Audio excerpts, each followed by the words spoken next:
Session इस तरह से कंक्लूड कर देंगे। मैं एक एक करके हमारे रोल मॉडल्स को यहाँ पर बुलाऊंगा। आई वुड एक्सपेक्ट सर आप लोग यहाँ पर एक एक करके आ जाएं।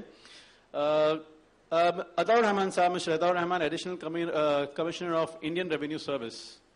अता साहब से मेरी बात हुई थी, वो अब जस्ट नमाज के लिए गए हैं, बस अभी नमाज से आने होंगे। और मिस सारा Rizvi, IPS officer from the 2008 batch.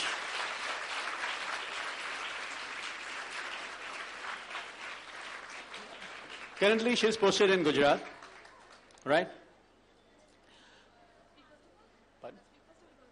Tell me, call everybody.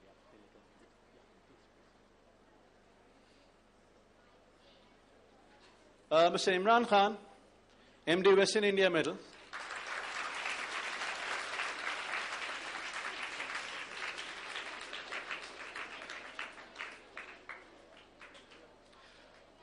Ms. Yasmeen Syed, Manager Development Banking from Yes Bank.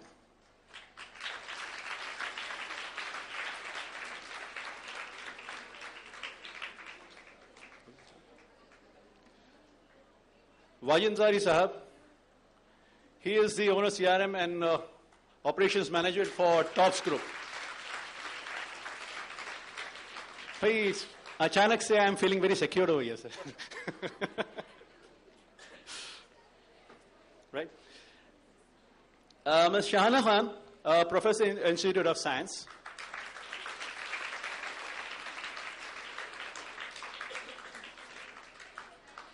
Umar Vaner Sahab, Director, Nukesoft. Umar Sahab will be joining us. नमाज के लिए वो जाएंगे, बस आ रहे होंगे. Will be joining us shortly. और Mr. Mohammed Hussain, he is doing his research from Denmark.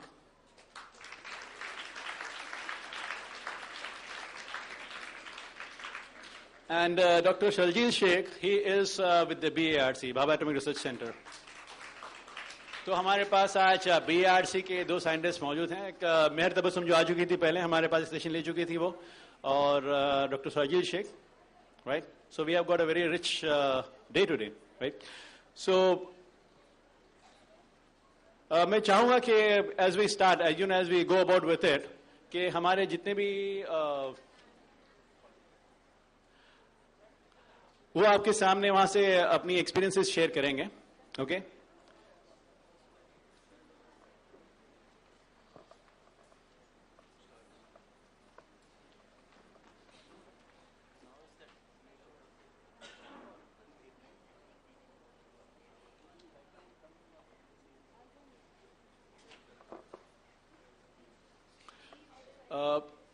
मैं सेशन के इफ्तिताह करना चाहूंगा with mister Imran Khan, the young and dashing MD of western India metals.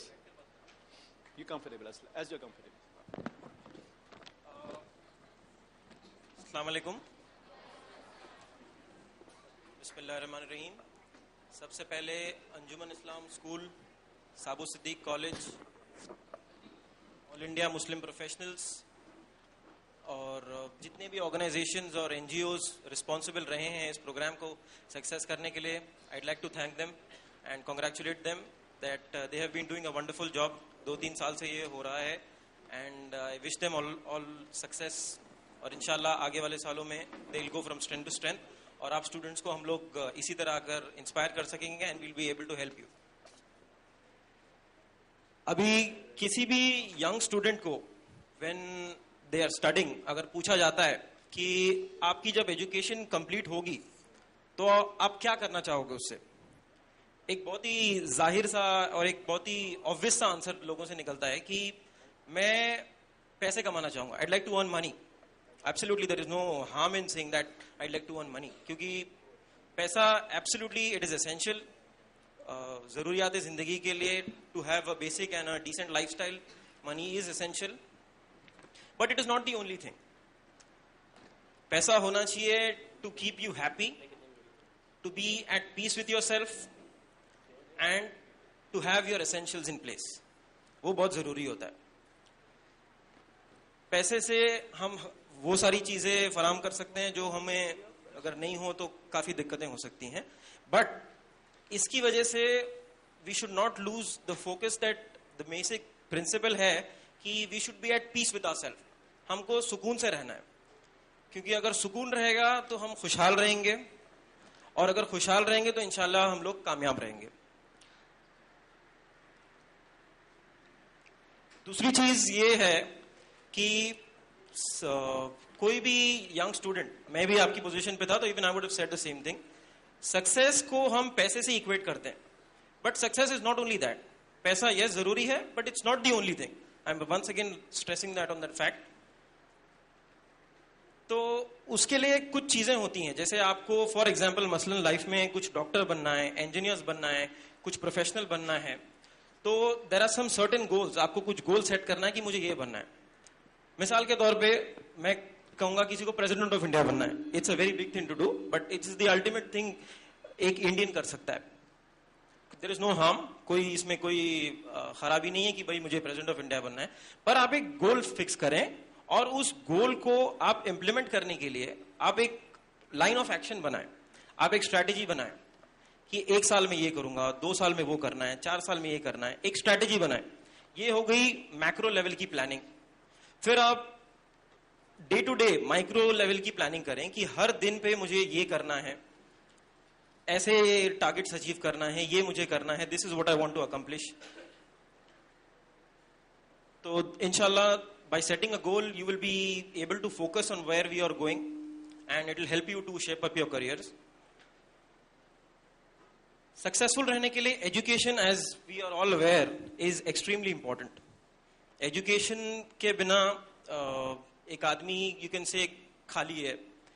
आप सल्लल्लाहु अलैहि वसल्लम, हमारे नबी जो who is the greatest personality that the world has ever seen, उन्होंने कहा है कि अगर इस दुनिया में अरब से लेकर चीन तक अगर आपको इल्म हासिल करने के लिए अगर जाना पड़े तो जाओ, क्योंकि इल्म हासिल करके ही इंसान अंधेरे से बाहर आ सकता है. इल्म रोशनी है, ला इल्मी अंधेरा है. दैट इज वाई मैं समझता हूं कि education is one of the platform जो आपको सक्सेस की तरफ ले जा सकती है. अभी आपने एजुकेशन कंप्लीट कर ली, now you will be entering, आप अपने रिस्पेक्टिव फील्ड्स जो भी आपने चुना है उसको एंटर करोगे. जाहिर सी बात है कि कई दफे प्रॉब्लम्स आती हैं वर्क प्लेस पर, जहां आप काम कर रहे हो, आपके पेयर्स से, आपके कलीग से. कई चीजें आपको पसंद नहीं आती हैं, वो भी आपको करनी पड़ती है. But I would like to say is that आप ये सब चीज को नजरअंदाज करके look at positive things in life. Yes, there are lot of negative things, जो बहुत सारी चीजें जो आपको डिस्ट्रैक्ट करेंगी, जो आपके फोकस से आपको हटाएंगी. तो ये नेगेटिव एनर्जी को आपने दूर रखने की कोशिश करें. इंशाल्लाह you will be more successful. Now one more thing is that इंसान अगर मेहनत करे, मशक्कत करे, तो कभी कभी ऐसा होता है कि उसको what he is trying to achieve, वो सक्सेस उसको नहीं मिल पाती है. May be because of some reasons जिसकी which is beyond our control. हमारा काम है सिर्फ मेहनत करना और अल्लाह ताला से उम्मीद रखना कि इंशाल्लाह अल्लाह ताला हमने पूरी मेहनत की है, हमको सक्सेस जरूर मिलेगी. We can give our best efforts and result जो हमारे हाथ में नहीं है उसके लिए हम ज्यादा परेशान ना हो. This is one way of keeping your self stress free. Stress एक ऐसी चीज है जो इंसान का सक्सेस का एक, आई कैन से, एक ऑब्स्टिकल भी है और एक डेट्रीमेंटल फैक्टर भी है, एक आपको पीछे भी ले जा सकता है. तो स्ट्रेस इज एक्सट्रीमली इंपॉर्टेंट. आप नेगेटिव एनर्जी को अपने तरफ आने ना दें. Try and focus on positive things in life which will take you, which will set you separate from others. और कोई भी काम आप अगर करें तो do it to the best of your ability. I will say this in English. The best things are those that even an ordinary thing which are done in an extraordinary manner are the best efforts. आप एक छोटा सा काम, मसलन आपको table साफ करना है, you do it to the best of your ability, कि मैं कैसे इस काम को सबसे अच्छा करूं. I try and do it to the best of my ability and to the best of my knowledge. मैं कैसे इसको सबसे अच्छा कर सकता हूं, सबसे सेपरेटली कर सकता हूं. That is what you'll set you separate. आप जिद्दोजहद करें, अल्लाह ताला आपको इंशाल्लाह जरूर कामयाबी देगा. अभी बहुत बार ऐसा होता है कि जब हम when we get into our daily routine life, one thing which हम इग्नोर करते हैं वो है हमारी हेल्थ. ये बहुत this is very of the topic but बहुत जरूरी है. एक दलाई लामा आई थिंक उन्होंने कहा था, जब इंसान 25 से 50 का होता है तो अपनी सेहत खर्च करके वो पैसे कमाता है, और जब 50 से 75 का होता है तो जो पैसे कमाए हैं वही कमाए हुए पैसों से अपनी सेहत खरीदता है. तो this thing is very important. अभी as students and as young people आप अपनी सेहत को इग्नोर नहीं करें. Eat at the right time, sleep well, exercise regularly, क्योंकि एक healthy mind is extremely essential for an individual. With health and a healthy mind comes success. And I just like to say that inshallah I've said what I had to say. मैं time बहुत short है तो I am not able to elaborately सब हर चीज कह नहीं पा रहा हूँ, बट मैं इंशाल्लाह उम्मीद करता हूँ कि आप लोग अपनी फुल एफर्ट्स करोगे. जो भी करोगे you will do to the best of your ability. कुछ you will try to make a difference and you will hope the best happens to you इंशाल्लाह. अस्सलाम वालेकुम. Thank you so much Imran भाई. The learning जो हम लोग ने इमरान भाई की बातों से सीखा, सबसे पहली बात उन्होंने ये कहा था यू शुड बी फोकस्ड. आपके लाइफ में गोल होना चाहिए, ठीक है, और एजुकेशन और मेहनत की बहुत ज़रूरत है, और हेल्थ इज़ वेल्थ. अपने सेहत का आप ख्याल रखिएगा बिल्कुल. और एक बार उन्होंने ये कही थी कि भाई इंसान जो है 25 से 50 साल तक कमाता है, ठीक है, मेहनत करता है, अपनी सेहत खर्च करता है पैसे कमाने के लिए, और 50 साल के बाद वो कमाए हुए पैसे खर्च करता है सेहत खरीदने के लिए. लेकिन मैं डेफिनेटली ये नहीं चाहूंगा. मैं चाहूंगा हमारे यहाँ पर जो भी हैं, इमरान भाई और इमरान भाई ने जो बात कही थी, जो 25 से 50 साल के बाद जो है वो 50 से आगे 75 भी वही वैलिड रहेगी कमाने के लिए. और अगर आपका खर्च करने का दिल करे तो AMP का बैंक अकाउंट में आपको दे सकता हूँ. Thank you so much. Okay well, हमारे पास जब मैंने कहा था हमारे जो दो और रोल मॉडल्स हैं, अताउर रहमान साहब who is the additional commissioner of Indian revenue service, और उमर मानर साहब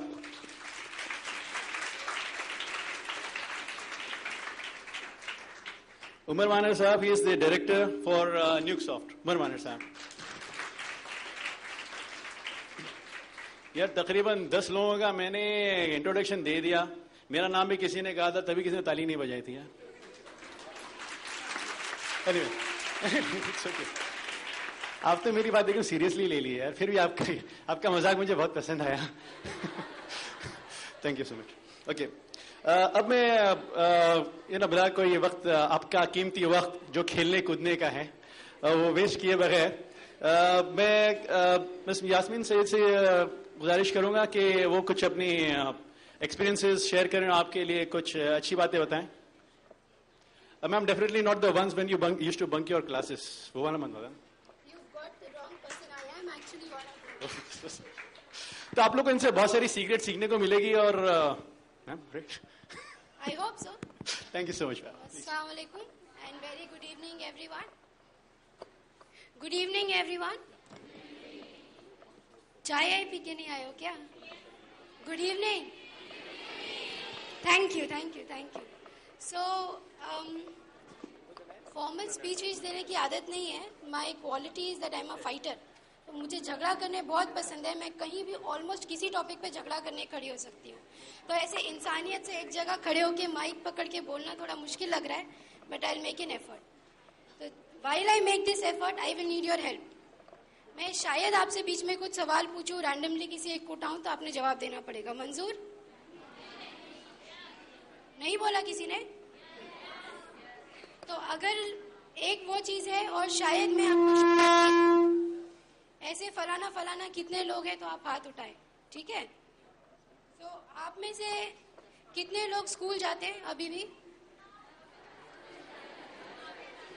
मेजॉरिटी ऑफ यू. कितने लोगों को स्कूल जाना पसंद है? Shit, you are not my kind. Anyways, college वाले कुछ बच्चे हैं. अभी ऐसे बोलते वक्त ऐसे लग रहा है जैसे मैं बहुत बूढ़ी हो गई हूँ. Anyways, so my name is Yasmin.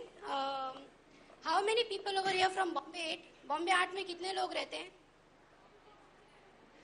Shukla ji street, Madanpura, grand road, अरब गली, जराज गली, बाइकला, नागपाड़ा, क्या बचा? मदनपुरा, डोंगरी. Okay, so I am one of you and I feel home now. Now that I know that आप मेरे आसपास पड़ोसी हो, I can talk freely. So I studied at St. Anthony's Girls High School.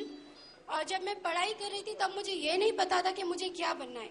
I didn't know if I wanted to pursue a career, I wanted to sit at home. पर एक चीज जो मुझे बहुत अच्छे से पता थी वो पता था कि I never wanted to go to Maharashtra College. I hated that place. सामने ही सब लुच्चे लफंगे एकदम 3rd grade. I never wanted to go there. बोलना नहीं प्लीज किसी को. So I didn't want to go over there. But it just so happened कि जिस साल हमने स्कूल पास किया उस साल हमारे कजन भी स्कूल पास किए और कंडीशन ये था कि उसी कॉलेज में जाना है जहाँ भाई जाएगा. तो उस गधे को और कहीं एडमिशन मिला नहीं तो मुझे भी महाराष्ट्र कॉलेज जाना पड़ा. एनीवेज, यहाँ महाराष्ट्र कॉलेज की और 2-4 बगड़ी हुई औलादें दिख रही हैं. आप खड़े होंगे प्लीज प्लीज प्लीज. तो आप please.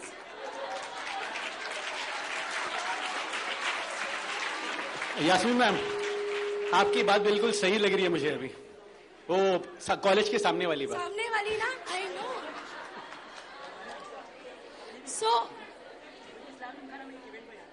So it so happened that I had no choice and I had to go to Maharashtra College. But believe you, my friends, I think that is the best decision of my life. अगर आज आपके सामने मैं यहाँ खड़ी हूँ, मैं आपको कुछ बोलने की औकात रख रही हूँ, that is only and only because I went to Maharashtra College. शायद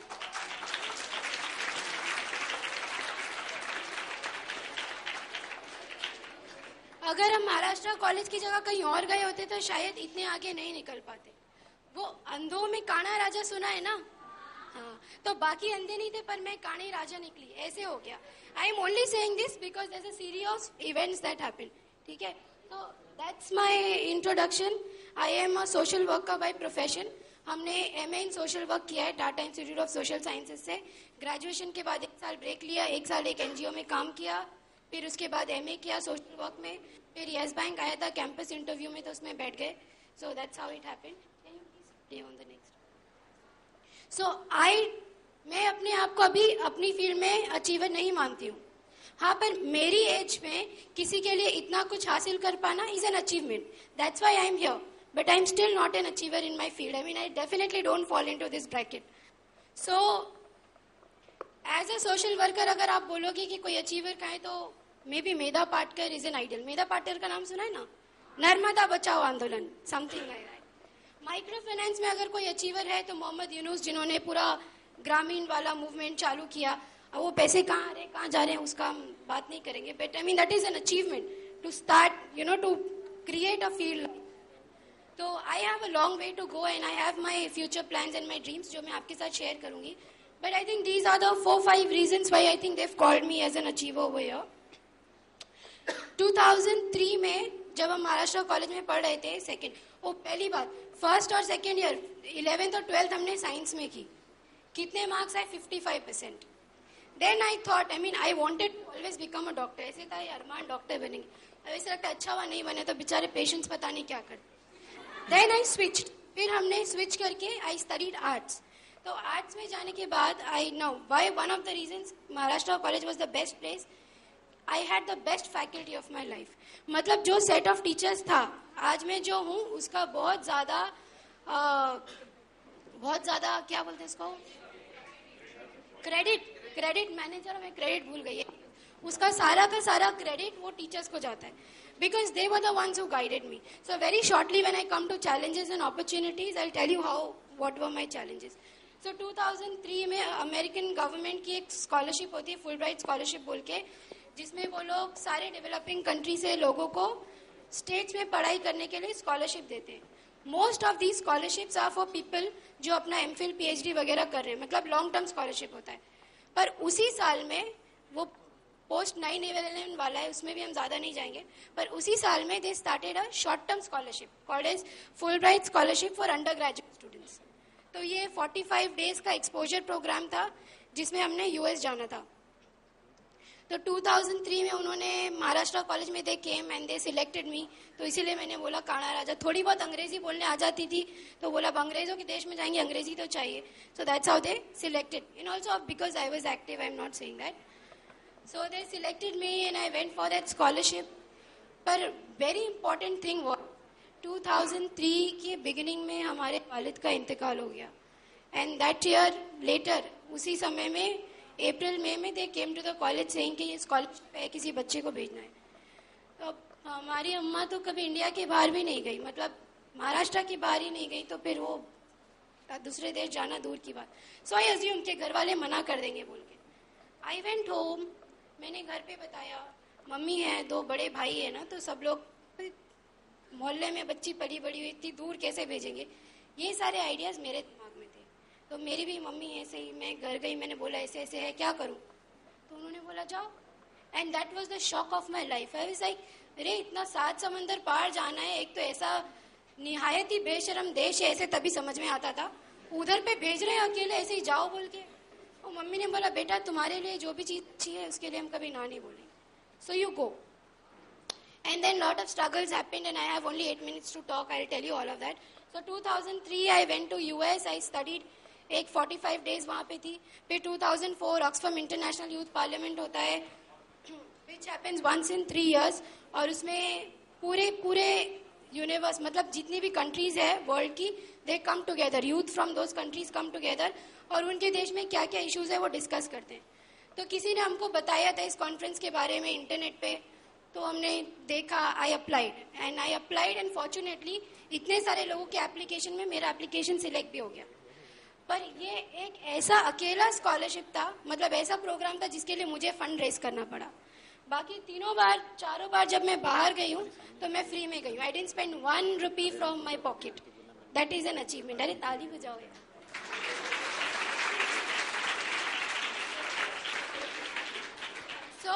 So yes, so that was the only program when I had to raise funds for myself, and it was very challenging. बहुत भाग दौड़ करनी पड़ी, newspaper में article देना पड़ा। फिर Farooq Sheikh the actor, he sponsored my travel, plane का टिकट और एक्सेट्रा, मतलब ऐसे ही हमने फंड्स जमा किए। उसके बाद में then I went to Tata institute, वहाँ पे भी जिस साल हमने अप्लाई किया उस साल 6000 एप्लीकेशंस थे, उसमें से बस 126 लोग सिलेक्ट हुए। तो ऐसे इंटरव्यू पैनल में बैठ के बहुत ग्रिल किया उन्होंने। अच्छा नागपाड़ा से पूना तुम कैसे पहुंच गई? अच्छा सोशल वर्क, तुम्हारी कम्युनिटी के इश्यूज क्या है? मैंने बोला यार मेरी कम्युनिटी क्या है, मैंने तो खाली I know I am doing social work, I am doing for everyone. तो उन्होंने मुझे ग्रिल किया, मैंने बराबर जवाब दिया इंटरव्यू में। Next thing I knew was I was on the merit list, they took me in the organization in the course. So I finished my So yes, I finished my social work, and then I got recruited from campus Yes Bank के लिए.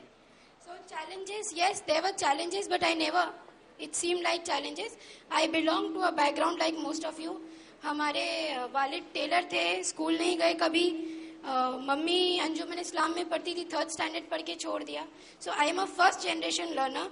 School भी गई, college भी गई, post graduation भी किया, and abroad for free without spending single.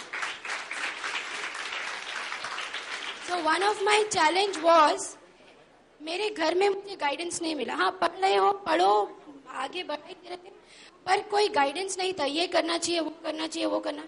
So I was lucky, I had the opportunity कि हमारे पास टीचर्स जो वो बहुत अच्छे थे, they guided me through up.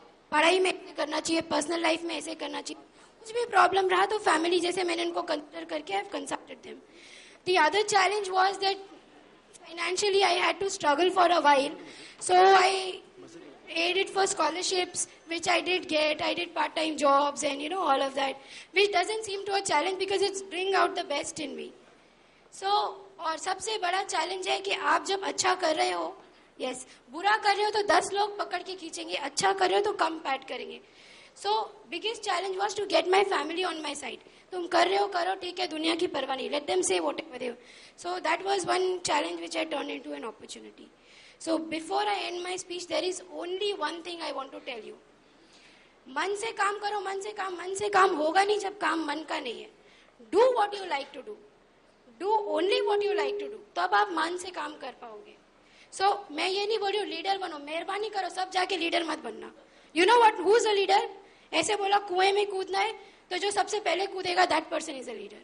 So you have the ability to become a leader, you become a leader. But only do what you like and what you have. And to end with last final words is, it doesn't matter where you're coming from. आप कहाँ से आ रहे हो ये मायने नहीं रखता है, पर जिंदगी भर मत भूलना कि आप कहाँ से आए हो और यहाँ से कहाँ जाना है वो आपने डिसाइड करना है. So nobody can stop you from going where you want to. So खुद ही को कर बुलंद इतना. Fantastic. Thank you for bearing me. बहुत बहुत शुक्रिया Yasmin ma'am. These were kind words of inspiration. Thank you so much. बहुत बहुत शुक्रिया जो आपने जो इतने इंस्पिरेशनल वर्ड्स कही हमारे बच्चों के लिए, और मैं जानता हूँ कि काफ़ी कुछ सीखने को मिला होगा उनसे. और आपने जैसे कुछ बात कही थी, अगर आप वैसे अगर डॉक्टर बन जाती तो जेजे हॉस्पिटल करीब में ही है, मॉर्ग भी है उधर. ओके. और जहाँ तक इन जस्तजू जो उन्होंने की थी, इनके जो हम लोग समझ सकते हैं, जो इनके एक निचोड़ जो मैंने निकाला, मैं नहीं चाहता कि भाई आप भी हो, आप लोग जो अपनी तरफ समझना चाहें प्लीज आप अपनी तरफ समझिए, लेकिन जो मैं समझा वो ये था कि आप चाहे कितने भी आपके सामने हालात आ जाएं, आप जस्तजू में लगे रहिए, कहीं ना कोई तरीका ढूंढते रहिए कि आपको किस तरह आगे बढ़ना है लाइफ में.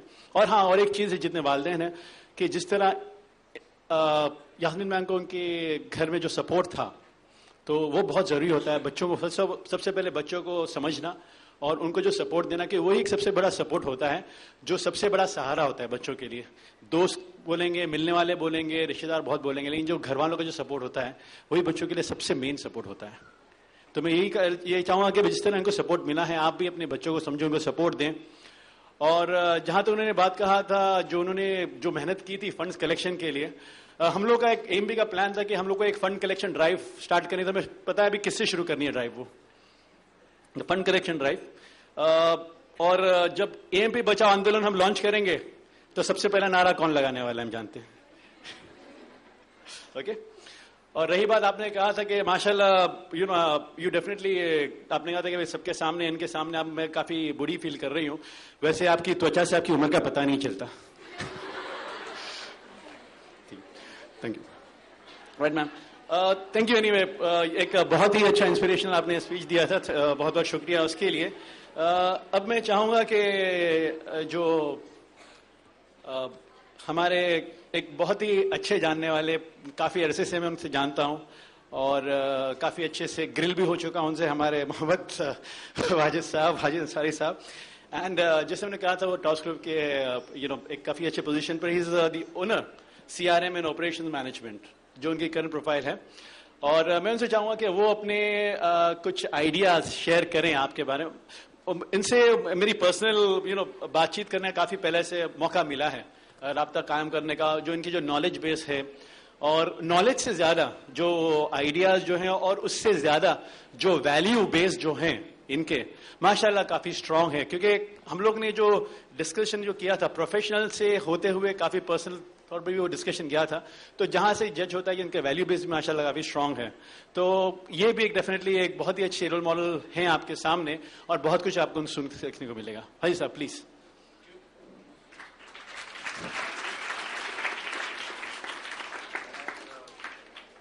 On.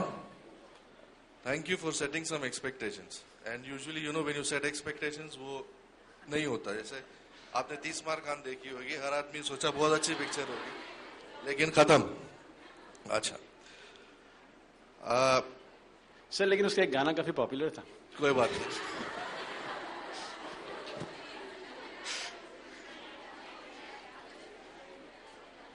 ओके. जहां तक मैं देख सकता हूं यहां पे, आप लोग सब करियर ढूंढ रहे हैं. क्या है करियर? What is career? क्या बनना है? आमिर खान भी गाता है, पापा कहते हैं बड़ा नाम करेगा, ठीक है, लेकिन किसी को पता नहीं क्या करना है. हर चीज की एक ख्वाहिश होती है, हर आदमी की एक ख्वाहिश होती है, हर चीज का एक तरीका होता है. आज आपको यह पता नहीं है कि आपकी ख्वाहिश क्या है और उस ख्वाहिश को हासिल करने का तरीका क्या है. और मैं आपको एक बात बताऊं, अभी जिंदगी में होता क्या है और वो ही मैं शेयर करूंगा आपके साथ में, क्योंकि ये की टू फॉर्मूला ऑफ सक्सेस बोलते हैं, वो किसी के पास नहीं होती है, और वो एक चाबी ऐसी नहीं है कि वो यूनिवर्सली हर चीज को अप्लाई करती है। तो एक एग्जांपल देना चाहूंगा मैं, जब मैं यहाँ आ रहा था मुझको बताया गया करियर फेस्ट है और आपको आके बात करना है, तो मैंने विजुलाइज किया कि कौन होगा, किससे बात करनी होगी। तो मैंने सोचा कि यहाँ अक्सर जो ऑडियंस है उसमें लड़के होंगे, ओके, ये मेरा सोचना था, और कुछ शायद पेरेंट्स भी होंगे, लेकिन नहीं है। तो अब मैं क्या करूं? Okay, point I am trying to make, जिंदगी में हम हर चीज जो चाहते हैं, हर चीज जो समझते हैं, हर चीज जो सोचते हैं कि जो होगी जिस तरीके से, वो उस तरीके से नहीं होती। जिंदगी आपको हमेशा एक दो राह देती है जहां पे आपको हर जगह एक डिसीजन लेना होता है। मेरे पहले यास्मीन ने कहा था कि उसके पास में भी समझ नहीं थी, हर क्या करें, समझ मतलब कंफ्यूजन था एट दैट पॉइंट कि क्या करियर करना है और किस तरीके आगे जाना है। हर आदमी यही समझता है कि डॉक्टर, इंजीनियर, साइंटिस्ट या आजकल कोई आईटी टेक्नीशियन बन गया तो वो पैसा कमा लेगा। अगेन, सक्सेस और पैसा दोनों साथ नहीं चलते। कभी कभी पैसा कभी आ जाता है लेकिन सक्सेस नहीं आती, सक्सेस कभी आ जाती है, पैसा नहीं आता है। लेकिन इस सक्सेस डिपेंड्स अपॉन आप क्या करना चाहते हैं, आप किस चीज को सक्सेस मानते हैं। मैं जिंदगी भर पैसे के पीछे, किसी हसरत के पीछे दौड़ सकता हूं और बूढ़े होने तक भी ख्वाहिश मेरी कम नहीं होगी और मैं ये बोलता रहूंगा नहीं मुझको अभी और चाहिए, नहीं मुझको अभी और चाहिए। तो आपको क्या करना है? सबसे जो अहम फैसला होता है इस उम्र में कि आपको करना क्या और आपको किस तरीके से करना है। कुछ वालिदैन यहां बैठे हैं, मेरी खाली उनसे एक ही गुजारिश है कि अपने बच्चों में अपनी हसरतों को ना जिए। ये सबसे बड़ी मिस्टेक होती है, क्योंकि अगर मैं डॉक्टर नहीं बन सका इसलिए मेरा बेटा डॉक्टर बने या मेरी बेटी डॉक्टर बने, ये सबसे बड़ा गलत करियर ऑप्शन होता है आपके बेटे या बेटी के लिए। दूसरी बात मैं बताना चाहूंगा, मैं भी यहीं रहता था मदनपुरा में, मैंने भी जिंदगी यहीं पढ़ी है, मैंने स्कूल भी यहीं पढ़ा हुआ है, मैंने जिंदगी भी बॉम्बे 3 बॉम्बे 8 अपने हिसाब से गुजारी है।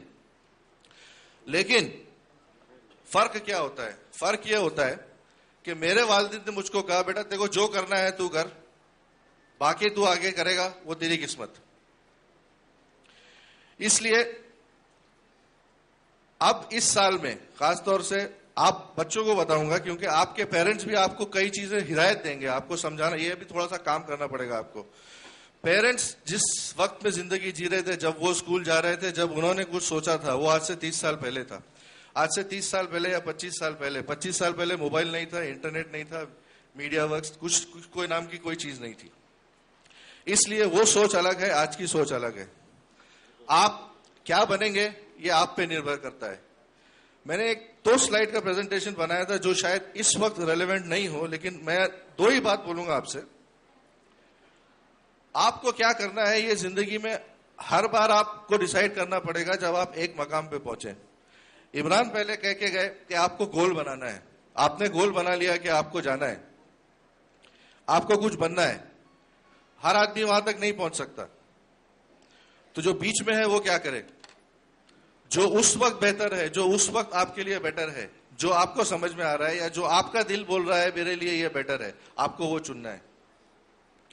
हर आदमी यही बोलेगा, आमिर खान भी यही बोलेगा, don't chase success, chase what you like, do what you like to do. हर चीज बोलते हैं, लेकिन what you like to do sometimes may not be, आपको उतना पैसा नहीं देगा। हो सकता है कि आपको पैसा ना मिले। ओके, मैं अपना पर्सनल एग्जांपल बताता हूं।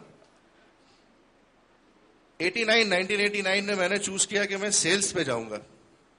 उस वक्त मेरे सारे दोस्त कॉलेज के, अरे तू सेल्समैन बनेगा, क्या करेगा? आके मैंने घर पे बताया कि मैं सेल्स ज्वाइन कर रहा हूं। My father is a lecturer, वो गवर्नमेंट सर्वेंट थे। वो बोले ठीक है तुमको खुद करना है? बोला हाँ ठीक है जाओ करो। ओके, 1000 रुपए की सैलरी पे मैंने स्टार्ट किया था। जब मैं वहां गया, मेरे साथ में ट्रेनिंग में थे 40 लड़के थे। 40 लड़कों में मैंने देखा कि मैं अकेला हूं जिसके पास कोई एक्सपीरियंस नहीं है।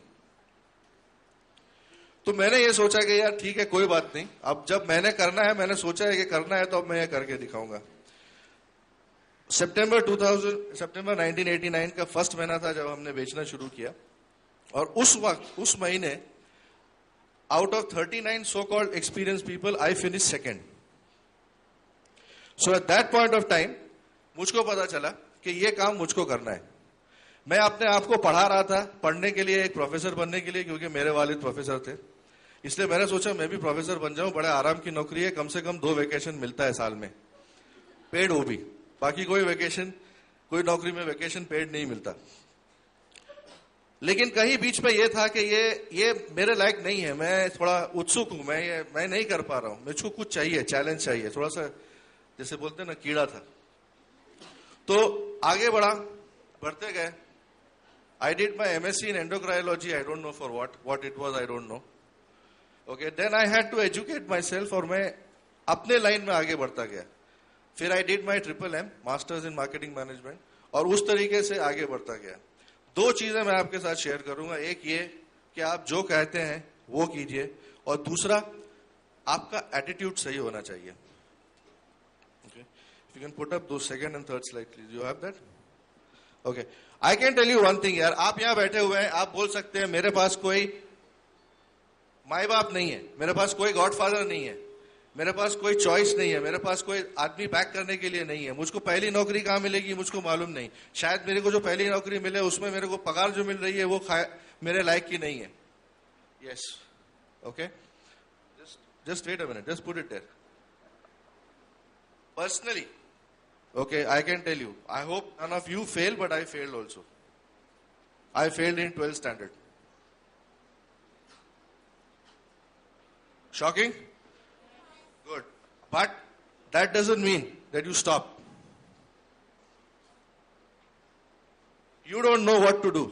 हर जगह आप चाहते हैं कि you want to be the best, you want to be the best. नहीं होता कभी कभी।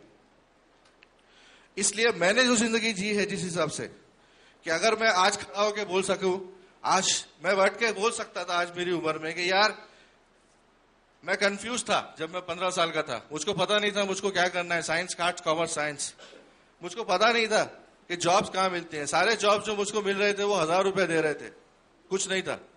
ओके, और व्हाटएवर, नो बैकिंग, सारे प्रॉब्लम। आप इसमें, इस स्लाइड में आप अपने प्रॉब्लम लिख सकते हैं, इसमें से मैंने कुछ अपने प्रॉब्लम्स लिखे हैं, और आप आकर के यहाँ पे ऐसे ऑडियंस को बोल सकते हैं कि बिकॉज ऑफ, इन वजहों से मैं कुछ नहीं कर पाया, या आप कह सकते हैं next slide, in spite of.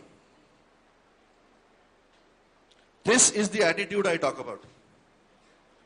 If you have failures, that's behind you, look at the future. आपको जिंदगी 2 राह दी है, आप अगर उस वक्त पे फेल हो गए, आपके पास दूसरा चॉइस है, please take that choice, but move ahead, have the attitude, यहां गिर गया वहां उठूंगा। That's the only way a career is made.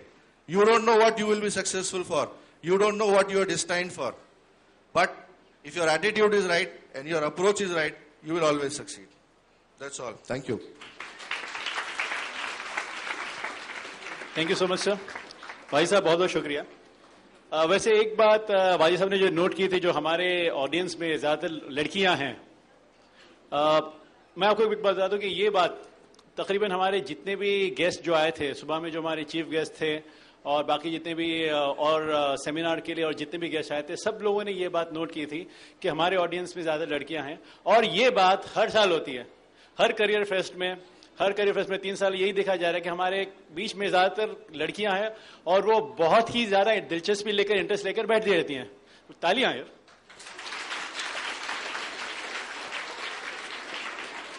हिसाब बराबर, आप लोग ने मेरे लिए तालियां बजाई तो मैंने आप लोग के लिए बजवा ली। Right, thanks. राइट, भाई साहब ने यह कहा था कि भाई सबसे पहले अपनी ख्वाहिशों को जाने और उसे हासिल करने के लिए जुस्तजू करें, एक प्लान बनाएं। ओके, और ज़्यादातर एक सबसे बड़ी मेन बात जो वाजिद साहब के बात में आई थी, जो ख्वाब जो अपने हमारे पेरेंट्स, जो हमारे वालिदैन देखते हैं, जो वालिदैन जो ख्वाब देखते हैं, मेहरबानी करके वो अपने बच्चों पर उसको इम्प्लीमेंट ना किया करें, मतलब उसको उन पर मुसल्लत ना करें। एक तरीका यह है। तो क्योंकि उनकी अलग अलग इंडिविजुअलिटी होती है, उनकी अलग पहचान होती है, अलग सोच होती है, एक बार उनके सोच को समझकर उसके लिहाज से उनको सपोर्ट करने की कोशिश करें। इंशाअल्लाह यहाँ बैठा हर बच्चा टैलेंटेड है, यहाँ बैठा हर बच्चा इंटेलिजेंट है, मुझे इंक्लूड करके हर कोई इंटेलिजेंट है यहाँ पर, ठीक है? अरे हूँ यार, हंसने की बात नहीं है, सीरियस बोल रहा हूँ। शुक्रिया, ठीक है। और इनको बस सपोर्ट की जरूरत है, घर के सपोर्ट की जरूरत है। और इंशाल्लाह डेफिनेटली मैं और यहाँ जो इंस्पिरेशनल लेक्चर्स जो है ना, आई एम वेरी श्योर कि इसके बाद हर कोई जाकर कुछ ना कुछ इंशाल्लाह यहाँ पर बनकर दिखाएगा। और उसके बाद हमें ये स्टेज नहीं, उसके पूरी बिल्डिंग लेनी पड़ेगी रोल मॉडल्स के लिए, इंशाल्लाह, माशाल्लाह। Thank you. और यस, सबसे बड़ी बात अपनी भाई साहब, मैं आपसे एक बार पूछना चाहूंगा, बाद में मैं क्वेश्चन आंसर सेशन में definitely I will ask one question. जब आपने जो बात कही थी कि 12th में आप फेल हुए थे,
क्या देखना है? नापे के पीछे डाल के एक कामयाबी की तरफ जाएं और फ्यूचर सोचें, अपने दिल के राह पर चलें, अपने इंटरेस्ट के राह पर चलें, और तब आपको कामयाबी के पीछे भागने की जरूरत नहीं पड़ी, कामयाबी खुद आपके पीछे भागेगी।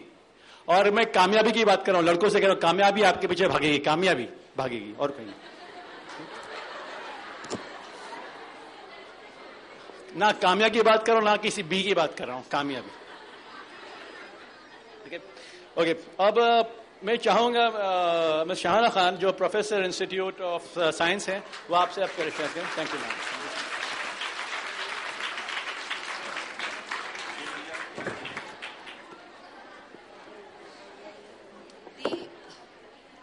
इस प्रोग्राम के जो ऑर्गेनाइजर्स हैं, प्रोग्राम के ऑर्गेनाइजर्स, जो डायस पे बैठे हुए जो पर्सनालिटीज हैं, इनवाइटेड पर्सनालिटीज हैं, डायस के बाहर भी जो बैठे हुए हैं, और सब स्टूडेंट फ्रेंड्स, मैं शुरू में ही ऑर्गेनाइजर्स का शुक्रिया अदा करना चाहूंगी कि जिन्होंने मुझे आज आप लोगों से मुखातिब होने का मौका अता फरमाया। Thank you very much. आज मैं आपके सामने इसलिए खड़ी हूं ताकि मैं अपने कुछ पास्ट एक्सपीरियंसेस आपके साथ शेयर करूं, इस उम्मीद के साथ कि इन एक्सपीरियंसेस का आपको आगे बढ़ने में कुछ तो फायदा होगा। दोस्तों देखिए, जब तक हम लोग 10th स्टैंडर्ड में होते हैं, हमारा पूरा एजुकेशन का जो सफर होता है, वो एजुकेशन का सफर एकदम स्मूथ होता है। रियल प्रॉब्लम, पहला जो सिलेक्शन का, पहला जो चॉइस का पड़ाव आता है, वो है 10th के बाद में मुझे क्या साइंस लेना है, आर्ट्स लेना है या कॉमर्स लेना है। ठीक है, हम सब लोगों ने समझ लिया कि हमको डॉक्टर बनना है, इंजीनियर बनना है, तो हमने साइंस ले लिया। जब आप साइंस लेंगे, उसके अपने प्लस और माइनस पॉइंट्स हैं। इस बारे में मैं अपना एक एक्सपीरियंस शेयर करना चाहूंगी। जब भी 12th स्टैंडर्ड के रिजल्ट्स लगते हैं, बच्चों के मेडिकल एंट्रेंस एग्जाम हो जाते हैं, मुझे अपना वो जमाना याद आता है, वो मेरिट लिस्ट मुझे याद आती है, जिसके अंदर जिस लड़के को एडमिशन मिल गई थी और 5 नंबर बाद 0.91% के बाद में मेरा नंबर था, और वो 5 स्टेप्स का जो सफर है मैं नहीं तय कर पाई। एज अ रिजल्ट मुझे MBBS में एडमिशन नहीं मिला। आप इमेजिन कर सकते हैं कि मेरा फ्रस्ट्रेशन लेवल कितना होगा। उस वक्त मेरे वालिद महरूम, उन्होंने मुझे समझाया, देखो बेटे, एक शहाना खान नाम की लड़की को अगर MBBS में एडमिशन नहीं मिलता है, इसका मतलब है ये उसके लिए एंड ऑफ द वर्ल्ड नहीं है, उसके लिए दुनिया खत्म नहीं हुई है। आपको इस फील्ड में जाना था, आप नहीं कर पाए, इसी फील्ड में आप कोई और सब्जेक्ट का चॉइस लेकर के आगे बढ़ते रहिए। आई टुक दैट एडवाइस सीरियसली।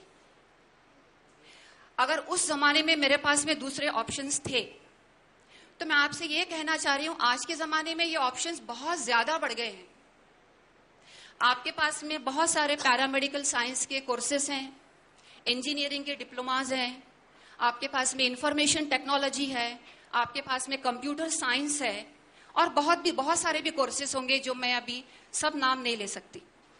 तो मेरा क्या कहना है, अगर आप किसी पर्टिकुलर मतलब फील्ड में किसी पर्टिकुलर करियर के लिए एंटर कर रहे हैं, और समझो अगर आपको नाकामयाबी मिलती है, तो आपको एकदम से डिस्करेज होने की जरूरत नहीं है। आपके पास में और भी बहुत सारे ऑप्शंस हैं। जैसा कि मैंने अपना ऑप्शन चूज किया और वहां नहीं हो सका, तो मैंने अपने फील्ड में PhD की और मैंने डॉक्टरेट की जो है वो डिग्री हासिल की। अभी जब अगर आपको ग्रेजुएशन ही करना है, तो आपके सामने मसला ये आता है किस सब्जेक्ट को आपको चूज करना है।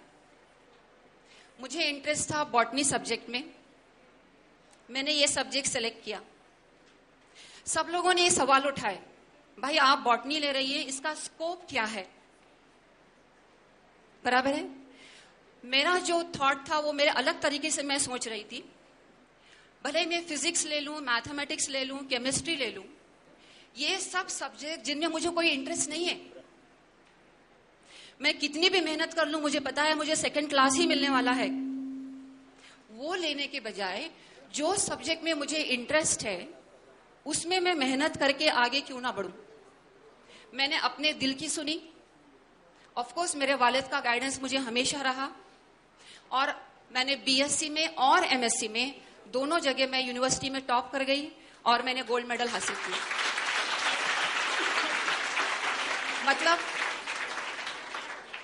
मतलब जो लोग मेरे सब्जेक्ट के स्कोप पे सवाल उठा रहे थे, उसी सब्जेक्ट ने मेरे लिए राह खोल दी।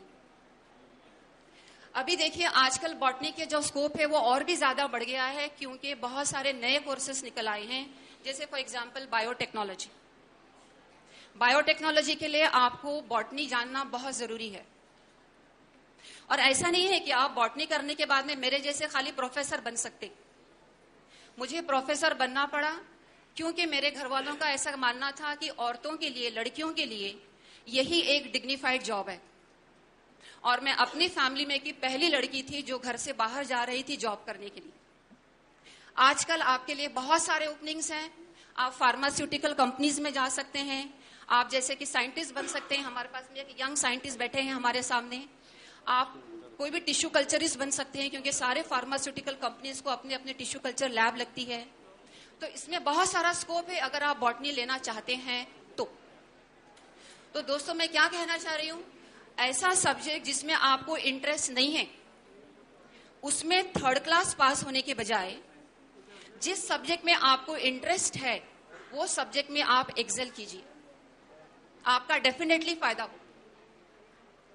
और अगर मैं और एक आपके साथ में सीक्रेट शेयर करूं, तो आप में से कोई भी ये बिलीव नहीं करेगा कि मैंने अपना 10th standard Marathi medium school से पास किया है।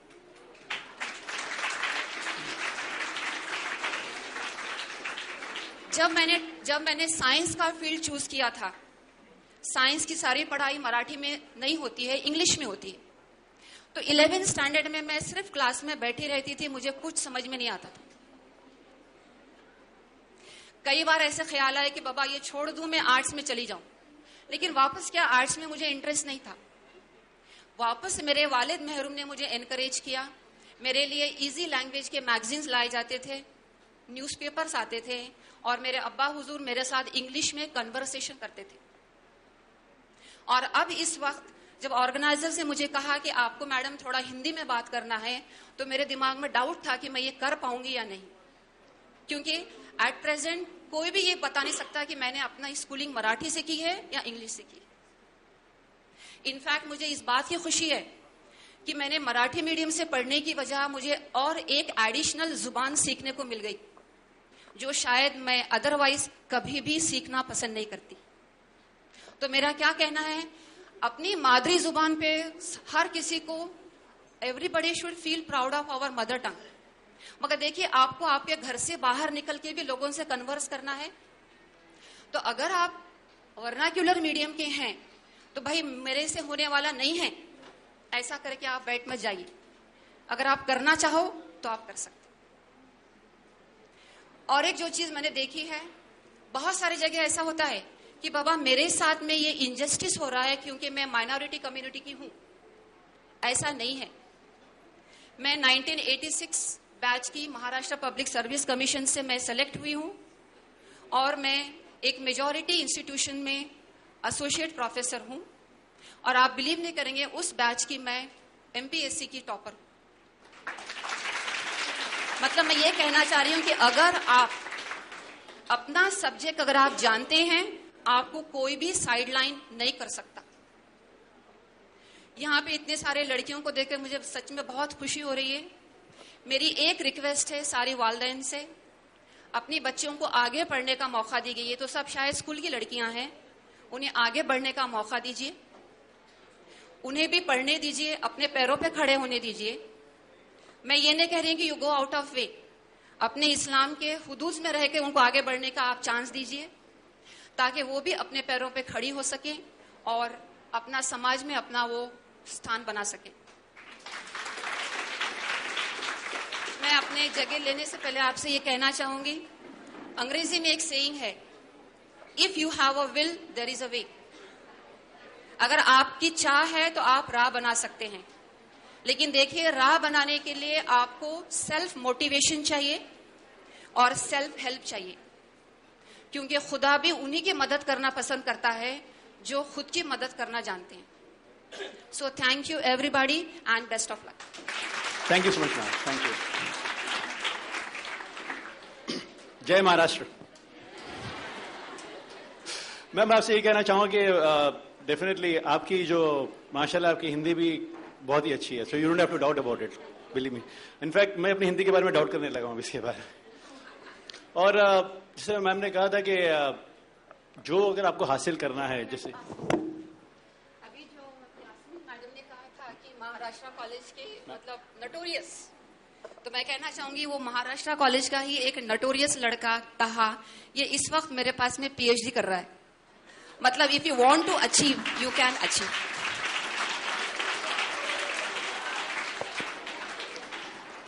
ताहा साहब, मैम ये नहीं कहना चाह रही थी आप पीएचडी कर रहे हैं, मैम ये कहना चाहते हैं आप नोटोरियस हैं। गुड। देखिए इसे कहते हैं you should be proud of your achievements, अपने राइट। ओके, जैसे मैं कह रहा था कि मैम जो कह रही थी कि जो अगर आपको लग रहा है, हालांकि ड्रॉबैक नहीं, आप चाहे किसी भी मीडियम से करें, चाहे उर्दू मीडियम हो, हिंदी मीडियम हो, मराठी मीडियम हो और हिंदी मीडियम हो, अगर ड्रॉबैक ऐसे लग रहा है, बिल्कुल नहीं है। अगर आप उतनी मेहनत करें, जस्तुजू करें, तो डेफिनेटली कामयाबी मिलेगी आपको। एमपीएससी के इंशाल्लाह आप यूपीएससी में भी कामयाब हो जाओगे डेफिनेटली।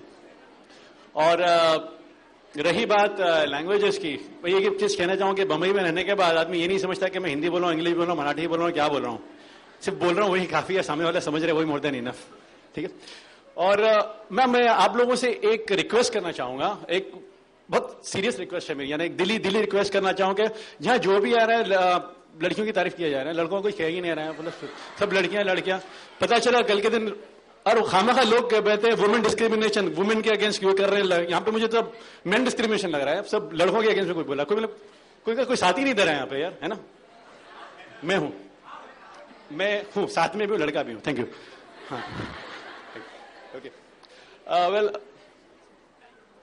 नेक्स्ट मैं चाहूंगा कि मिस्टर उमर मानर साहब जो हैं, जो डायरेक्टर ऑफ न्यूज़सॉफ्ट, वो आए और अपने कुछ आपसे अपने एक्सपीरियंसेस शेयर करें। और आप लोग प्लीज डोंट माइंड कीजिए, मैं इट्स ओके, आप लोग ने ताली बजा ली मेरे लिए। डेफिनेट मैं आपसे ये शेयर करूंगा, डेफिनेटली जो हमारे गेस्ट हैं आपसे बहुत ज्यादा वक्त आपका बिताना चाहते हैं, और मैं समझ सकता हूं कि इतना सारा क्राउड देख के, एंथुसियास्टिक क्राउड देख के उनको दिल में लग रहा है कि भाई आपसे आपके साथ और ज्यादा बिताना चाहेंगे, लेकिन कुछ वक्त के लिए की वजह से जल्दी रैप करेंगे, तो प्लीज आप लोग बुरा मत मानिएगा, प्लीज डोंट माइंड, ठीक है? Thank you so much sir.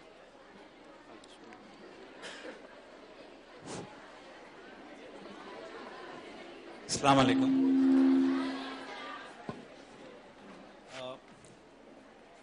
मैं जो अपना लाइफ का करियर है उसको क्विकली टाइम जो दिया गया वो 5 मिनट है।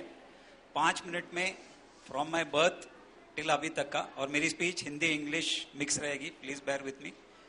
तो उसमें मैं कवर करूंगा और उसमें बताऊंगा क्या हाइलाइट्स हैं जो आपको लर्निंग बन सकती है। पहली बात, पैदाइश मेरी कोल्हापुर की है, बट एजुकेशन पूरा बॉम्बे में हुआ है, बीआरसी के एटॉमिक एनर्जी सेंट्रल स्कूल और एटॉमिक एनर्जी जूनियर कॉलेज में, जो अनुशक्ति नगर में है, बीआरसी कॉलोनी में। हालात कुछ ऐसे थे कि पैदाइश कोल्हापुर में हुई और बड़ा यहाँ बॉम्बे में मामू मुमानी के पास हुआ। तो इसमें सबसे बड़ी बात जो है लर्निंग है कि डेस्टिनी जो कुदरत है वो एक बहुत बड़ा रोल प्ले करती है। और आपको पता है कुदरत कौन लिखता है? कौन लिखता है कुदरत?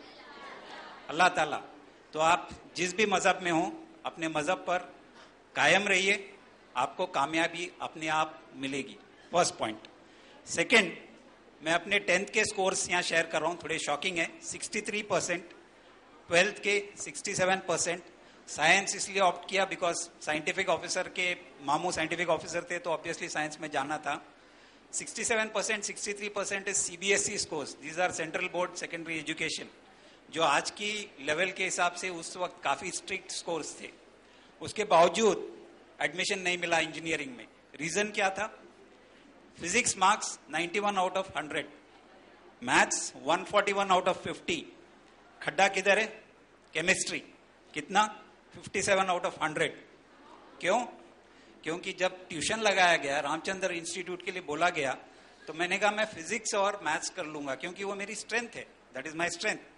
केमिस्ट्री नहीं, वो केमिकल लैब में जाओ तो बड़ी बदबू आती है, तो केमिस्ट्री मुझे करना ही नहीं। Simple solution, and this is the result. तो इसमें से सबसे बड़ी लर्निंग जो है कि जो आपके स्ट्रेंथ्स हैं, आपके जो स्ट्रेंथ्स हैं उसको आप कंसोलिडेट करो, बट पहले अटैक करो अपने वीकनेस को, अपने वीकनेस को कन्फ्रंट करो और इसको ओवरकम करो। So this is the second learning that is there from my career. इसके बाद ऑब्वियसली इंजीनियरिंग में एडमिशन तो मिली नहीं। बीएससी फिजिक्स किया, कहाँ से? गुरु नानक खालसा कॉलेज, बॉम्बे यूनिवर्सिटी से। कॉलेज की लाइफ, महाराष्ट्र कॉलेज के बारे में काफी कुछ बातचीत हो चुकी है, तो मुझे कुछ बताना नहीं है। कोई भी कॉलेज ले लो बस वैसे ही होता है। तो कॉलेज की लाइफ तो जनरली आराम वाली होती है। लो परसेंटेज से मैं बीएससी पास आउट करके निकला हूं। Hello, thanks. लो परसेंटेज से मैं बीएससी पास आउट करके निकला हूं, और यहां पर मुझे जो पेरेंट्स हैं उनके लिए एक वर्ड ऑफ एडवाइस है।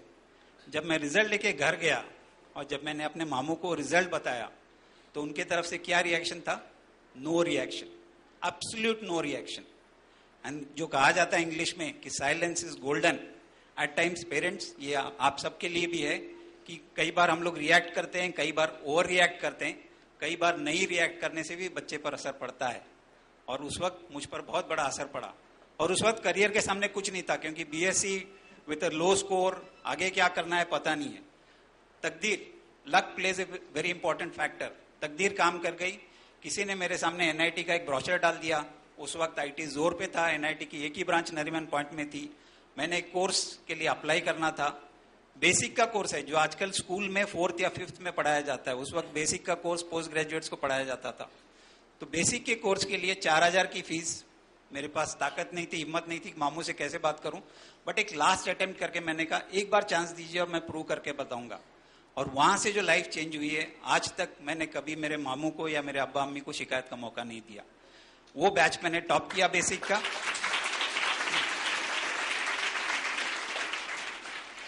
Thank you.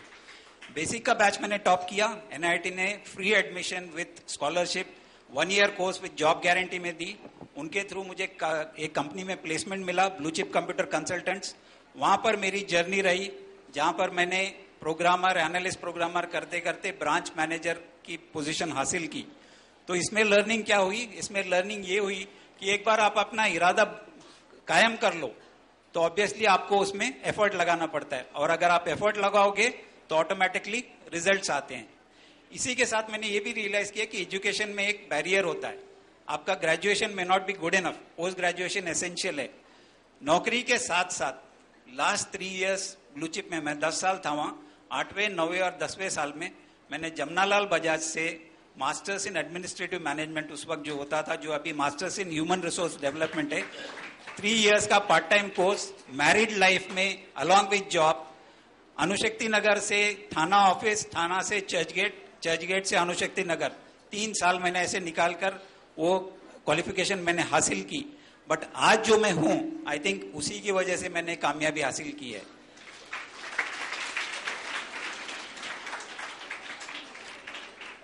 उसके बाद मैंने न्यूकसॉफ्ट ज्वाइन किया। न्यूकसॉफ्ट में भी मैं सिस्टम्स मैनेजर करके ज्वाइन हुआ। न्यूकसॉफ्ट में सिस्टम्स मैनेजर से असिस्टेंट वाइस प्रेसिडेंट, और आज आप सबकी दुआ से और अल्लाह के करम से मैं बोर्ड ऑफ डायरेक्टर्स पे हूं। HR और ऑपरेशंस, डोमेस्टिक ऑपरेशंस न्यूकसॉफ्ट का पूरा मेरे कंट्रोल में, और मैं खुद उसे हैंडल करता हूं।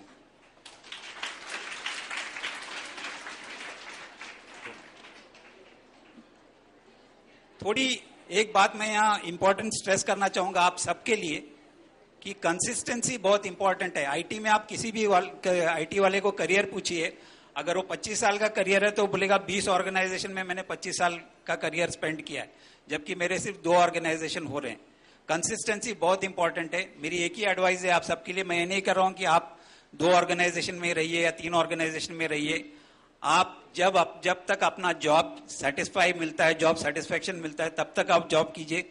जिस दिन आपको जॉब सेटिस्फेक्शन नहीं मिलता है, आपको जॉब सेटिस्फेक्शन चेंज करना चाहिए, जॉब चेंज करना चाहिए।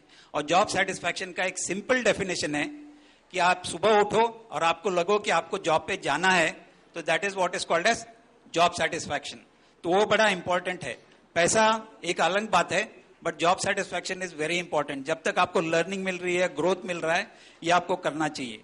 अभी आज के हालात की बात करूं तो आज मैं जो काम कर रहा हूं वो मेरे रूटीन है, उसके लिए मुझे लगा कि कुछ अलग करना चाहिए। तो आज अल्लाह के करम से मैं 4 दिन ऑफिस को डिवोट करता हूं, 2 दिन कैंपस को जाता हूं, और 1 दिन संडे का पूरा दिन फैमिली के लिए रिजर्व रहता है।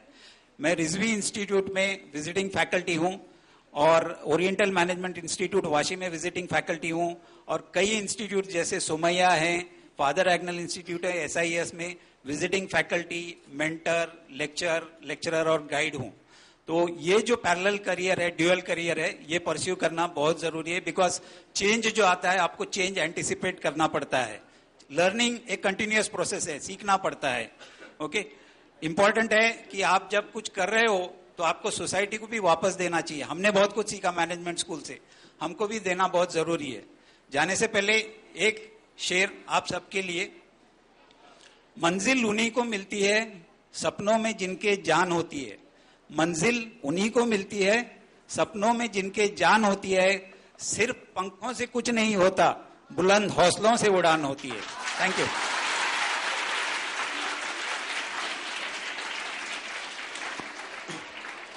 बहुत बहुत शुक्रिया मानेर साहब, जो आपने जैसे कामयाब होने का उन्होंने एक तरीका बताया था। कोई बता सकता है वो क्या तरीका है? कामयाबी का एक तरीका कोई बता सकता है ऑडियंस में से? कामयाबी का तरीका, ऐसे मामू ढूंढो जो पैसा दे। ओके, वेल, जो आपने जो इंस्पिरेशनल स्पीच दी थी मानेर साहब, जैसे कि आई विल से डेफिनेटली वन थिंग, जो अपनी कमजोरियों को आप पहचाने, अपने कमजोरी पर काबू पाएं और फिर आगे मेहनत करें उस कमजोरी को दूर करने की और कामयाबी हासिल करने की। और बहुत अच्छी सीख थी आपसे सीखने के लिए हमारे पास। और एक चीज तो मैं डेफिनेटली अप्रिशिएट करूंगा मानेर साहब कि इतना बड़ा चैलेंज था आपके लाइफ में और आपने मैनेजमेंट डिग्री हासिल की। आप शादीशुदा थे, इससे बड़ा चैलेंज कोई नहीं हो सकता लाइफ में, और आपने MBA डिग्री हासिल की, माशाअल्लाह। अल्लाह ताला हम सबको सब्र की सब्र करने का मौका फरमाए। ऑलराइट, अभी मैं चाहूंगा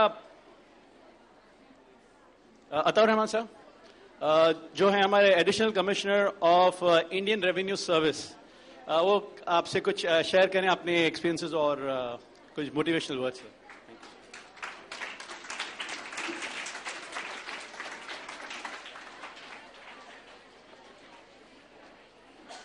मेरे नौजवान साथियों, बहनों और भाइयों, अस्सलाम वालेकुम।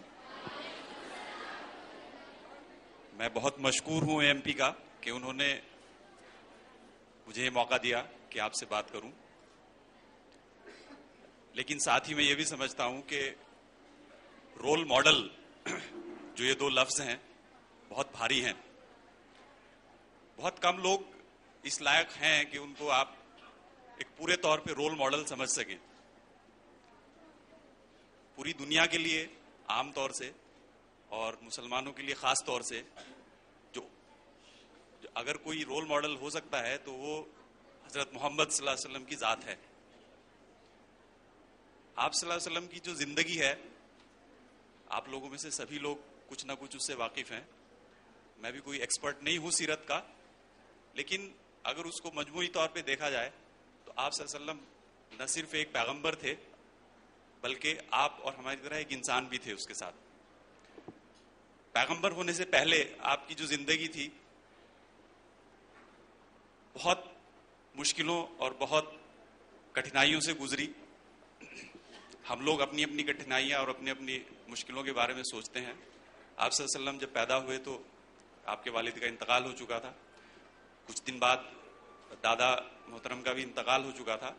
उसके बाद उन्होंने बहुत मुश्किलें झेली। बहुत पैगंबर बनने से पहले उनका एक जो जिंदगी थी, even that was an ideal. एक पैगंबर की जिंदगी तो आइडियल है ही, पैगंबर होने से पहले की जिंदगी भी आइडियल थी। आप सल्लल्लाहु अलैहि वसल्लम, मेरी ये तकरीर मैं सीरत पे नहीं करना चाह रहा, मैं एक सिर्फ इंसिडेंट बताना है मुझे। हम लोग कैरियर की बात करते हैं, आमतौर से कैरियर को एक एम्प्लॉय के रूप में हम लोग देखते हैं, मुलाजिम। तो आप सल्लल्लाहु अलैहि वसल्लम मुलाजिम भी रहे हैं। हजरत खदीजा रदियल्लाहु अन्हा मक्का की एक बहुत बड़ी मर्चेंट थी और मक्का में ये मशहूर था कि मोहम्मद सल्लल्लाहु अलैहि वसल्लम सादिकुल अमीन हैं, the trusted and the trustworthy. तो हजरत खदीजा ने उनको अपनी मुलाजमत में लिया और एक काफिले के साथ अपना सामान फरोख्त करने के लिए भेजा और साथ में अपना एक गुलाम भी साथ किया। तो वापस आके उसने बताया कि आप सल्लल्लाहु अलैहि वसल्लम का जो तरीका था वो कैसा था, most trusted and most trustworthy. और आगे चल के इसी खुल्क, इसी अखलाक के तहत हजरत खदीजा रज़ियल्लाहु अन्हा ने आप सल्लल्लाहु अलैहि वसल्लम के साथ निकाह फरमाया। बताना मैं ये चाह रहा हूं कि as a in our career हम जो भी काम करें, एक प्रोफेशनल की जो पहचान है वो ट्रस्ट एंड अमीन, अमानतदार। आप गवर्नमेंट ऑफिसर हैं या आप किसी कंपनी में काम करते हैं, कैपेबल लोग बहुत होते हैं, लेकिन जिन पे ट्रस्ट किया जाए और जो अमानत को पूरा रख दें, जिसकी अमानत है उसमें खयानत ना करें, ऐसे लोग बहुत कम होते हैं। तो हमारे लिए हुजूर सल्लल्लाहु अलैहि वसल्लम की जिंदगी का ये सबक भी बहुत अहम है, जिसको अगर हम अपनाएं तो इंशाअल्लाह करियर में जरूर कामयाब होंगे। तो मैं अपने आप को रोल मॉडल तो नहीं कहूंगा, लेकिन फिर भी चूंकि आपने कहा है तो मैं कुछ बताता हूं अपने बारे में। मैं रुड़की, अगर आपने सुना हो IIT रुड़की, वहां का रहने वाला हूं। पहले यूपी में आता था, अभी उत्तराखंड में आता है। मैंने भी हिंदी मीडियम से पढ़ा है। मैडम ने 10वीं तक पढ़ा था, मैंने 12वीं तक हिंदी मीडियम में पढ़ा। 1988 में मैंने क्लास 12 पास किया। उस जमाने में IIT का जो एंट्रेंस एग्जाम होता था वो सिर्फ इंग्लिश में होता था, और मैं हमारे यूपी बोर्ड में उस जमाने में न सिर्फ हिंदी, इंग्लिश और बाकी चीजें, बल्कि even mathematics, physics and chemistry, वो सब भी हिंदी में पढ़ते थे। तो मुझे रुड़की का एग्जाम भी देना था, रुड़की यूनिवर्सिटी में दाखिले के लिए, और मुझे IIT का एग्जाम भी देना था। तो मैंने हिंदी में भी तैयारी की और अंग्रेजी में भी तैयारी की, और मेरा दोनों जगह सिलेक्शन हुआ। उसके बाद मैंने मैकेनिकल इंजीनियरिंग रुड़की से की, किन्हीं वजूहात से IIT में नहीं जा पाया, मेरा सिलेक्शन हुआ था वहां पे भी। फिर मैंने मैकेनिकल इंजीनियरिंग रुड़की से किया 92 में। 92 का एक गेट जो एग्जाम होता है, graduate aptitude test in engineering, I was the topper in the whole country, first position थी मेरी।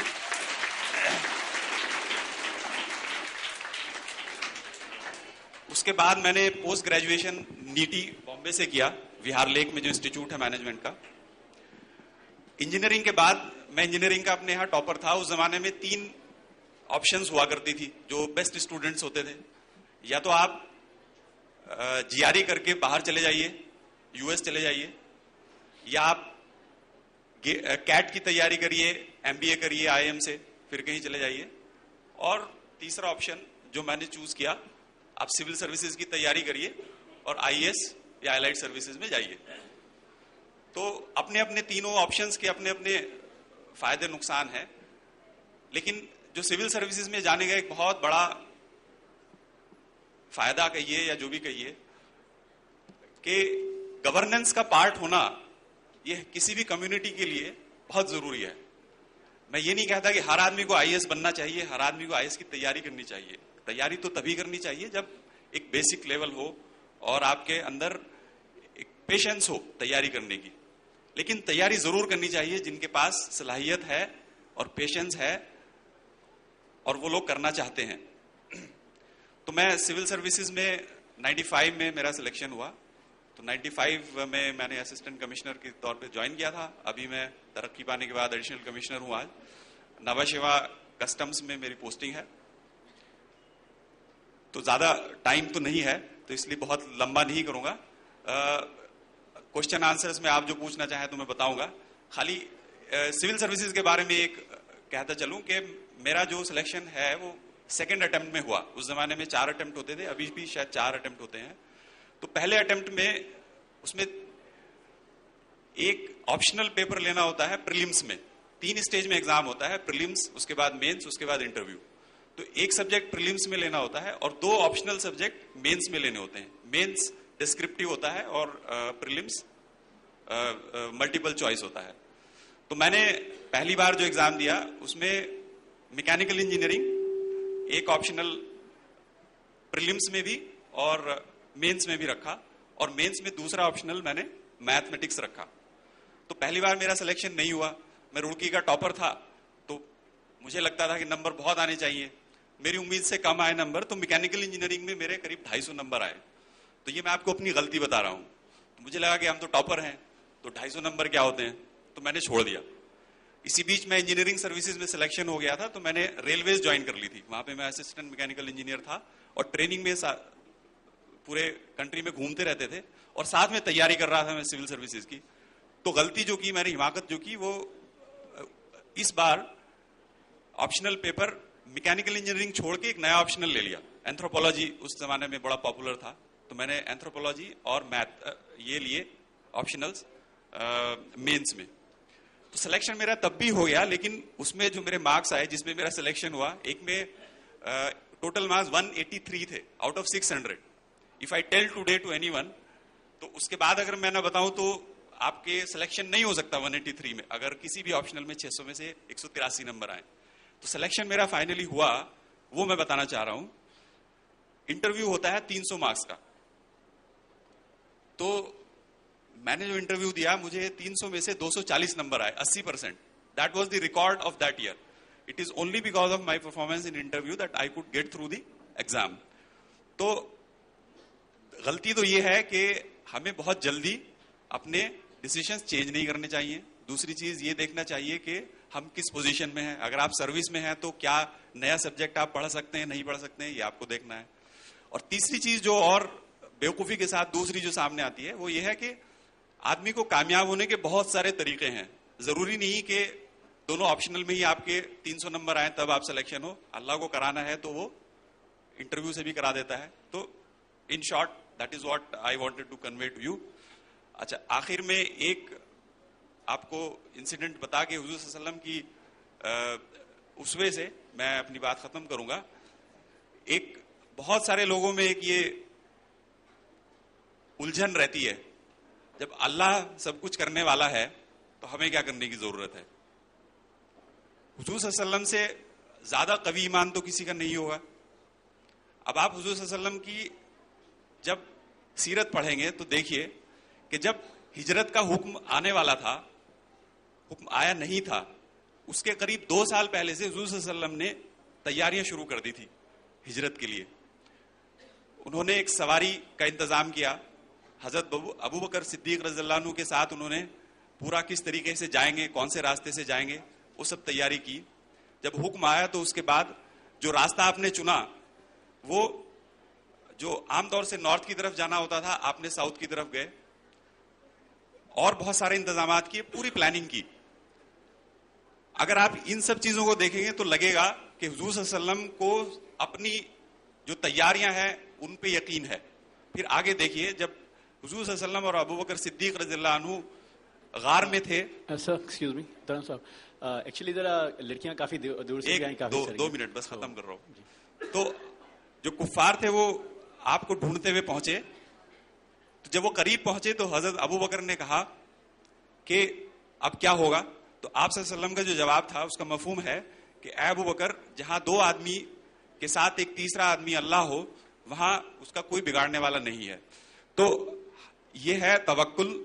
तवक्कुल जो है वो हमें अपनी पूरी मेहनत और मुशक्कत, उसके बाद तवक्कुल पे हमें जाना चाहिए। 2 आपको मैसेज आपने कहा था, तो 2 आपको किताब सजेस्ट करता हूं मैं। एक बुक है आउटलायर्स, आपको पेमेंट पे 50 रुपए में मिल जाएगी। It tells you how many ways you can succeed. It is a different book, you can get it and read it.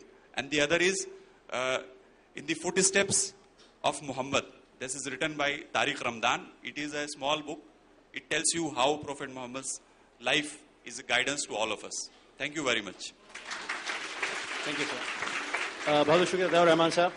आपकी जो माशाल्लाह आपने बात बिल्कुल सही कही थी कि हुज़ूर पाक सल्लल्लाहु अलैहि वसल्लम की जो ज़िंदगी है वो कंप्लीट ज़िंदगी एनसाइक्लोपीडिया है, एक पूरी ज़िंदगी गुजारने का तरीका है। यहाँ पे हमें ज़िंदगी के हर एस्पेक्ट, हर पहलू पर रोशनी डाली जाती है और हमें पता चलता है कि हर एस्पेक्ट को किस तरह से, चाहे वो कारोबार हो, तिजारत हो, या कोई नौकरी हो, या आपस के मामलात हो। जहाँ तक अपनी जो बात कही थी कि कंसिस्टेंटली रहना है हम लोगों को, जो चीज़ है उस पर कायम रहना है और वही काम बात आगे बढ़ानी है। कि मैं रिक्वेस्ट यही करूँगा आप लोगों से, अगर किसी को कम मार्क्स मिल रहे हैं तो प्लीज़ उस मामले में कायम मत रहिए। बोले भाई अताउर रहमान साहब ने कहा था कंसिस्टेंट रहे, कामयाब रहे अपनी बातों पर, चेंज ना करें।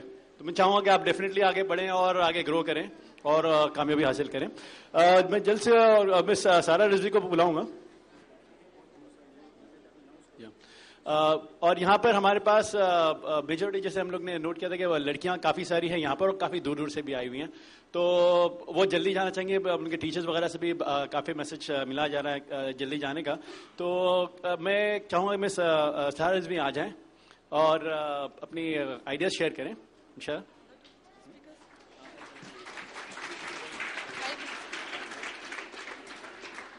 अस्सलाम वालेकुम।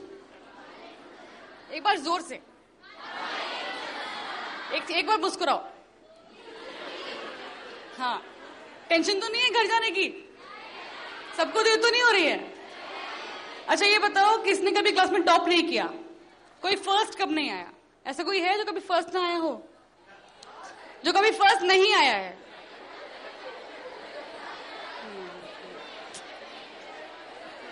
बाकी सबने टॉप किया अपनी क्लासेस में। अच्छा, किसको इसको ये बताओ, एक मिनट, किस किस को सड़क पे खड़े हुए पुलिस वाले को देखिए गुस्सा आता है?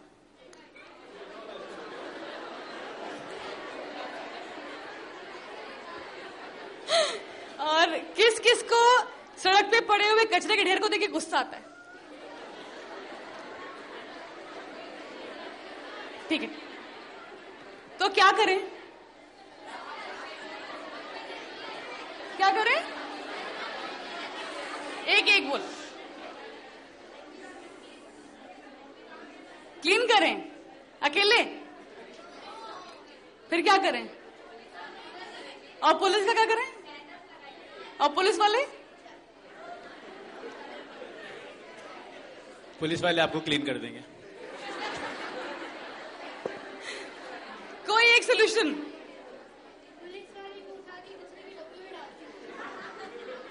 वेरी इम्प्रैक्टिकल है वैसे। वही ना महाराष्ट्र कॉलेज वाली बात। ऐसे बोलना अच्छा लगता है और सुनने में भी बहुत अच्छा लगता है, मगर ऐसा होता नहीं है। होता है क्या? तो क्या करें?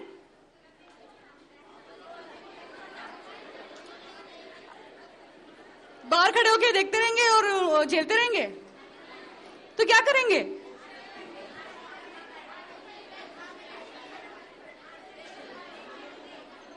कोई एक बोलो।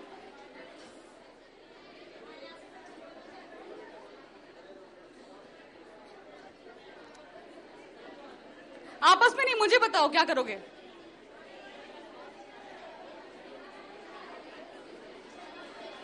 सम साइलेंस प्लीज, प्लीज प्लीज, मेरी बात तो सुनो। क्या करेंगे मैं बताऊं?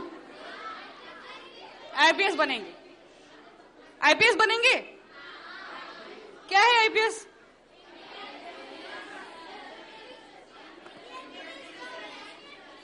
कैसे बनते हैं?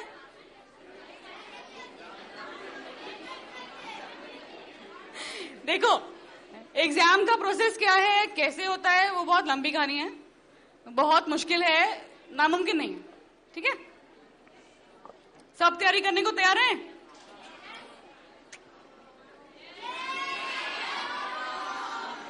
ऐसा है, यहां बैठ के सब बोलेंगे तैयार हैं, सबके पेरेंट्स बोलेंगे कोई जरूरत नहीं है। क्यों? मेरी बेटी बड़ी होकर हवालदार बनेगी। नॉट हवालदार, आई एम सॉरी, हवालदार is very different from an IPS officer. Definitely. कुछ दिन पहले तक मैं यहाँ बैठती थी और ऐसे ही सुनती थी, देखती थी अचीवर्स को, मगर अब लगता है कि कोई यंग अचीवर, ओल्ड अचीवर, ऐसा कुछ होता नहीं है। अचीवमेंट जिस एज पर मिल जाए, जिस टाइम पर मिल जाए, तभी वो अचीवमेंट रहता है, जब सही टाइम पर मिले। ठीक है? There is no age for achievement. और ये एग्जाम क्वालिफाई करने में मुझे 4 साल लगे। 4 साल लगे और सर ने क्वालिफाई किया है 2 अटेम्प्ट में, मैंने 3 में किया। एंड द एग्जाम का प्रोसेस मैं नहीं बताऊंगी, मगर जितना वो टफ है उसके लिए इतना ही कहूंगी कि इट्स अ 3 स्टेज एग्जाम। पहला स्टेज होता है ऑब्जेक्टिव, जिसमें तकरीबन 3 लाख लोग अप्लाई करते हैं और उसमें से करीब 8 या 9 हजार को चुनते हैं और उनको बुलाते हैं एग्जाम लिखने के लिए, which is the main exam.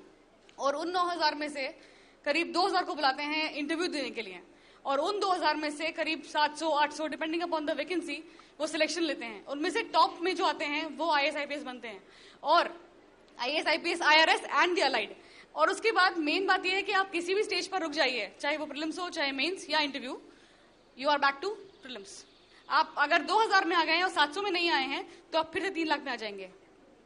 यही कैच है।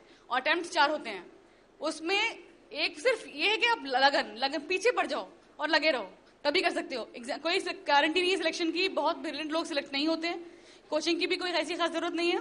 मगर मेरे केस में ये हुआ कि मैं आपकी तरह थी, कभी टॉप नहीं किया, किसी एग्जाम में टॉप नहीं किया, कभी बहुत सारा परसेंटेज 80-90% मेरा नहीं आया, मगर हाँ, you trust yourself and there was MESCO with me. जानते हैं मेस्को को लोग? मेस्को एक it's called modern educational social and cultural organisation, और वो उन्होंने मेरा साथ दिया, मुझे अडॉप्ट किया, मुझे फंड किया, तो मैं पढ़ सकी आगे तक। 4 साल मैं कॉमर्स स्टूडेंट हूँ, कभी साइंस नहीं पढ़ा। मेरे भाई बहन दोनों साइंस स्टूडेंट्स हैं, मैं उनसे बहुत कमतर कॉमर्स लेके पढ़ रही थी, वही मुझे बहुत कॉम्प्लेक्स था। उसके बाद ये फील्ड चुनना, सीए कर रही थी, सीए छोड़कर ये फील्ड चुनी, और तब एकदम डिफरेंट फील्ड। कभी सोचा है किसी ने पुलिस में आने का इससे पहले? अब जो ख्याल भी आ रहा है, वो कभी ख्याल किसी को आया था इससे पहले? और एक लड़की को पुलिस में आना पड़े तो? एक बार प्लीज दिखाएंगे मैं यूनिफॉर्म में कैसे लगता है। In this dress you will not believe how this is how it is uniform. एकदम इसको ऑफ करिए प्लीज। जो पढ़ाई मेहनत होती है और होगा नहीं होगा की कशमकश रहती है, उसके बाद एक ये पॉइंट, हाँ, कि मैंने उर्दू ऑप्शनल लेकर तैयारी की थी। मैं कॉन्वेंट एजुकेटेड हूँ, कभी उर्दू में मैंने एजुकेशन नहीं ली, मगर उर्दू फिर मैंने पढ़ी और जानती थी, मगर उसमें मेहनत करी।